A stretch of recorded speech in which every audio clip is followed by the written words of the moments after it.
മടി പിടിച്ചിരിക്കുന്ന ദിവസങ്ങളിലൊക്കെ ട്രൈ ചെയ്യാൻ പറ്റിയ നല്ല ഈസി ആയിട്ടുള്ളൊരു ലഞ്ചായിട്ടും ഡിന്നറായിട്ടും ഒക്കെ കഴിക്കാൻ പറ്റുന്ന ഒരു എഗ് റൈസിൻ്റെ റെസിപ്പിയാണ് കേട്ടോ. അപ്പോൾ ഇന്ന് എനിക്കൊരു മടി പിടിച്ച ദിവസമായിരുന്നു. അപ്പോൾ നിങ്ങളും ഈ വീഡിയോ ഒന്ന് സേവ് ചെയ്ത് വെച്ചോളൂ. നിങ്ങൾക്ക് മടിയുള്ള ദിവസങ്ങളൊക്കെ ഉണ്ടാകുമല്ലോ അല്ലേ? അപ്പോൾ നമുക്കൊന്ന് ട്രൈ ചെയ്ത് നോക്കാം. വേറെ കറികളൊന്നും വേണ്ട, ഞാൻ ജസ്റ്റ് ഒരു പപ്പടവും വെച്ചിട്ടാണ് ഇത് സെർവ് ചെയ്തത്. നല്ല ടേസ്റ്റി ആയിരുന്നു. അപ്പോൾ നമുക്ക് വേഗം റെസിപ്പിയിലേക്ക് പോകാം. അപ്പോൾ അതിനായിട്ട് ഒരു പാൻ അടുപ്പിലേക്ക് വെച്ചിട്ടുണ്ട്. പാനിലേക്ക് വെളിച്ചെണ്ണ ചേർത്ത് കൊടുക്കാം. വെളിച്ചെണ്ണ ഒന്ന് ചൂടായിട്ട് വരുമ്പോൾ കടുകിട്ട് പൊട്ടിച്ച് വറ്റൽമുളകും കറിവേപ്പിലയും ചേർത്ത് കൊടുക്കാം. കൂടെ തന്നെ ഇഞ്ചി വെളുത്തുള്ളി ചതച്ചും കൂടി ചേർക്കണേ. ഇനി നമുക്കൊരു 2 സവാള സ്ലൈസ് ചെയ്തത് ചേർത്ത് കൊടുക്കാം. ഉപ്പും കൂടെ ചേർത്ത് നന്നായിട്ട് ഇത് വഴറ്റിയെടുക്കണം. അപ്പോൾ ഞാൻ പച്ചമുളക് ചേർക്കാൻ മറന്നുപോയി. ഇപ്പോൾ ഞാൻ 2 പച്ചമുളക് ഇതിലേക്ക് ചേർക്കുന്നുണ്ട് കേട്ടോ.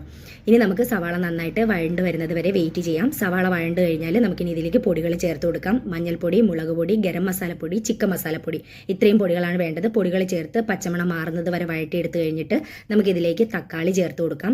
കൂടെ തന്നെ 5 മുട്ട ഉപ്പിട്ട് വിസ്ക് ചെയ്ത് വെച്ചതാണ്, അതും കൂടി ചേർക്കുന്നുണ്ട്. ഇതിൻ്റെ മുകളിലേക്ക് നമുക്ക് കുറച്ച് ചില്ലി ഫ്ലേക്സ് കൂടി തൂക്കി കൊടുക്കാം. ഇനി ഇപ്പോൾ നമ്മളിത് മിക്സ് ചെയ്യേണ്ട, കുറച്ച് നേരം ഒന്ന് മീഡിയം ഫ്ലെയിമിൽ കവർ ചെയ്ത് വെച്ചിട്ടുണ്ടെങ്കിൽ മുട്ട കുറച്ചൊന്ന് കുക്കാവും. ഇനി നമ്മൾ ഒരുപാട് അങ്ങ് ഓവർ മിക്സ് ചെയ്യാതെ ഇത് ചെറുതായിട്ട് ഒന്നിങ്ങനെ കട്ട് ചെയ്ത് എടുക്കണം. ഓവർ മിക്സ് ചെയ്താലും മുട്ട മുഴുവൻ അങ്ങ് പൊടിഞ്ഞു പോകും. നമുക്ക് കുറച്ച് മുട്ടയുടെ പീസസ് വേണം, അതിന് വേണ്ടിയിട്ടാണ്. അപ്പോൾ നന്നായിട്ടൊന്ന് മിക്സ് ചെയ്ത് കഴിഞ്ഞാൽ അതിലേക്ക് നമ്മുടെ ചോറ് ചേർത്ത് കൊടുക്കാം. മട്ടരിയുടെ ചോറാണ് ഞാൻ ചേർത്തിരിക്കുന്നത്. കൂടെ തന്നെ 1 കപ്പ് തേങ്ങ ചിരകിയതും ആവശ്യത്തിനുള്ള ഉപ്പും ചേർത്ത് നമുക്കിത് നന്നായിട്ടൊന്ന് മിക്സ് ചെയ്തെടുക്കണം. മസാല എല്ലായിടത്തും എത്തുന്നത് വരെ നന്നായിട്ട് മിക്സ് ചെയ്തെടുത്തിട്ടുണ്ടെങ്കിൽ നമ്മളെ ടേസ്റ്റി ആയിട്ടുള്ള എഗ് റൈസ് ഇവിടെ റെഡി ആയിട്ടുണ്ട്.